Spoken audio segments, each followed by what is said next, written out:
Friends, இன்றைக்கி நம்ம செய்ய போகிற ரெசிபி ஒரு லஞ்ச் பாக்ஸ் ரெசிபி. அதுவும் கேபேஜ் வச்சு கேபேஜ் சாதம் தான் செய்ய போகிறோம். ரொம்ப சிம்பிளாகவும் ஈஸியாகவும் குயிக்காகவும் செஞ்சிடலாம். இது பிகினர்ஸ், பேச்சுலர்ஸ் லஞ்ச் பாக்ஸுக்கு நீங்கள் இதை ரெடி பண்ணி தரலாம். கேபேஜ் சாப்பிடாத பசங்க கூட நீங்கள் இந்த மாதிரி பொரியல் மாதிரி செய்யாமல் இந்த மாதிரி லஞ்ச் ரைஸாக செஞ்சு தரலாம். வாங்க எப்படி செய்யலான்னு பார்க்கலாம்.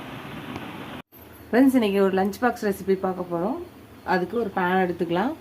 கொஞ்சோண்டு 2 ஸ்பூன் எண்ணெய் ஊற்றிக்கலாம்.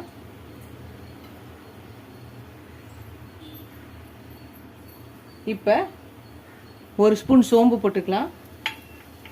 பெரிய பட்டை வச்சுருக்கேன், அதை போட்டுக்கலாம். சின்னதாக இருந்தால் 2 போட்டுக்கோங்க. இது நல்லா இதானோடனே 10 பல்லு பூண்டு நறுக்கி வச்சுருக்கேன், போட்டுக்கலாம்.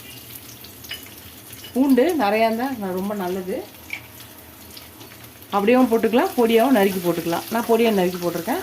இது நல்லா ஃப்ரை ஆகட்டும். பூண்டு ஓரளவுக்கு ஃப்ரை ஆகிடுச்சு. இப்போ நீல வாக்கில் அரிஞ்ச வெங்காயம் போட்டுக்கலாம். பெரிய வெங்காயமாக இருந்தால் 1, சின்ன வெங்காயமாக இருந்தால் 2 போட்டுக்கோங்க. இப்போ இதையும் சேர்த்து கொஞ்சம் வதக்கிக்கலாம்.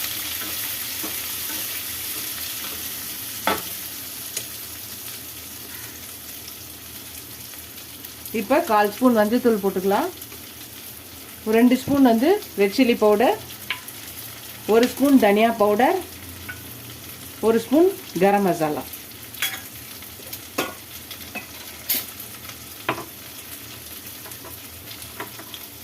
அப்புறம் 1 ஸ்பூன் சால்ட் போடுறேன். இப்போ இது எல்லாத்தையும் நல்லா வதக்கிக்கலாம்.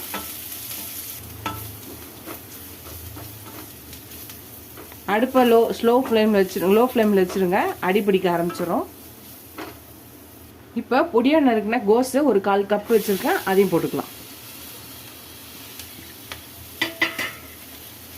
இப்போ இதையும் சேர்த்து நல்லா வதக்கிக்கலாம்.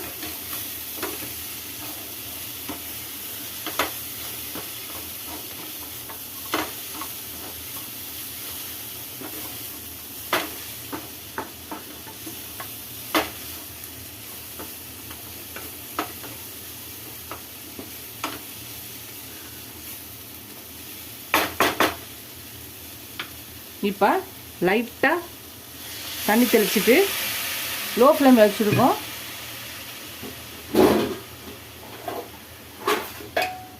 இப்போ மூடி ஒரு 2 நிமிஷம் அது வேகட்டும். அதனால் பச்சை வாசனைலாம் போய் கோஸும் வேகட்டும். அதுதான் நம்மளோட கோஸ் வெந்துடுச்சு. இப்போ வடித்து வச்சுருக்க இந்த ஒயிட் ரைஸை போட்டுக்கலாம். நீங்கள் எந்த ரைஸ் வேணுமோ போட்டுக்கலாம். இன்றைக்கி நான் பொன்னி ரைஸ் தான் வச்சுருக்கேன், சாப்பாடு ரைஸு. பாஸ்மதி ரைஸ் கூட நீங்கள் போட்டுக்கலாம். இது நல்லா மிக்ஸ் பண்ணிக்கலாம். பொடியாக நறுக்குனா கொத்தமல்லி போட்டுக்கலாம். அவ்வளோதான், இறக்கிட வேண்டியது. கலரி இறக்க வேண்டியதுதான்.